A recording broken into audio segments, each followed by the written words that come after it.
তো বন্ধুরা, জীবনটা তেনা তেনা করে 5টার দিকে উঠেই কিন্তু গরুকে ঘাস দিয়ে দিলাম। আর এখন কিন্তু আমি মার্শালে জল চালিয়ে দিয়েছি। জলের দরকার, আমাদের বাড়ি কিন্তু এখনও কেউ ওঠেনি।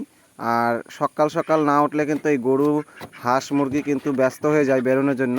হাঁস মুরগি থাকলে ভোর 4টা কিংবা 3টার দিকে থেকেই কিন্তু ডাকাডাকি শুরু করে দেয়। ওরা সকাল সকাল বেরোতে চায়। আর আমাদের কিন্তু অনেক হাঁস ছিল, এখন বিক্রি করে দিয়েছি। কালকে একটা ডিম পাড়া হাঁস মারা গেছে। আর এই যে আমাদের নদী পাশেই, এখন দেখবো ডিম কয়টা দিয়েছে। বন্ধুরা, ডিম যদি দেয় তাহলে কিন্তু খুবই আনন্দ, আর ডিম যদি না দেয় তাহলে কিন্তু আমাদের বেআনন্দ।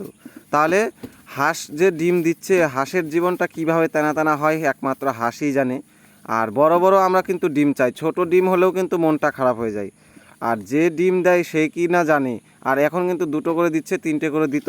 যে হাঁসটা বললাম মারা গেছে ওইও দিত, আরও কয়টা ডিম দিবে কিন্তু দেয়নি। আর আমার মার কাণ্ড দেখো, এইরকম টোপার মধ্যে ডিম রেখে দেয়। আর এরকম ছিকা, আমরা বলি যেটা ছিকা, ছিকার মধ্যে এইরকমভাবে রেখে দেয়। আর ডিম খেতে কার কার ভালো লাগে।